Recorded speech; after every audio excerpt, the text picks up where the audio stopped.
बीड जिल्ह्यात 30 ऑक्टोबरला आगडोंब उसळला होता। सर्वपक्षीय आमदार, नेते आणि त्यांची कार्यालय जाळण्यात आली होती। पण पोलीस प्रशासनाचा 8 तास सायरनही वाजला नाही, असा गंभीर आरोप आमदार संदीप क्षीरसागर यांनी केला। पोलीसची एक गाडी माझ्या गेटच्या बाहेर उभी आहे आणि हे लोक आल्यानंतर ती पोलीसची गाडी ही बाजूला सरकली।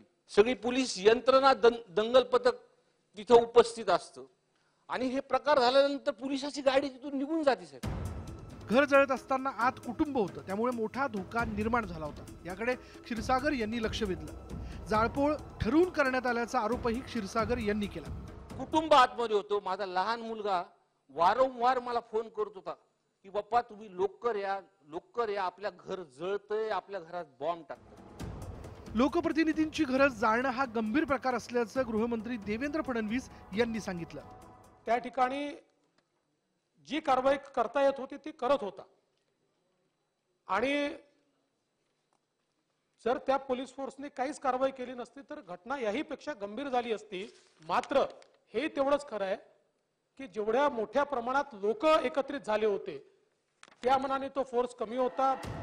पोलिसांचं इंटेलिजन्स कमी पडल्याचा गंभीर आरोप आमदार जयंत पाटील यांनी केला। हवेत गोळीबार का केला नाही असा प्रश्न विचारत त्यांनी एका आरोपीवरून सरकारची कोंडी करण्याचा प्रयत्न केला। पप्पू शिंदे नामक, शेवटचा प्रश्न, पप्पू शिंदे नामक त्यात एक कोऑर्डिनेटर आहे। हा पप्पू शिंदे हा एका राजकीय पक्षाचा अध्यक्षाचा भाचा आहे। पप्पू शिंदे आणि त्याच्याबरोबरचे सगळी गँग ही त्या शहरात या सगळ्यांचं नेपथ्य करत होती। आरोपी गोरख उर्फ पप्पू शिंदे हा शिंदे गटाचे जिल्हा प्रमुख कुंडलिक खांडे यांचा भाचा असल्यानं जयंत पाटील यांनी राजकीय गुगली टाकली होती। फोटो पण दाखवू कोणाकोणासोबतचे कोण कोण लोक आहेत, याला राजकीय वळण देऊ नका जयंतराव। गृहमंत्र्यांनी जयंत पाटलांना या प्रकरणाला राजकीय वळण देऊ नका असं आवाहन केलं। आता पोलिसांच्या तपासात जाळपोळ प्रकरणाच्या मास्टरमाइंडचा कधी पर्दाफाश होणार याकडे राज्याचं लक्ष लागलंय।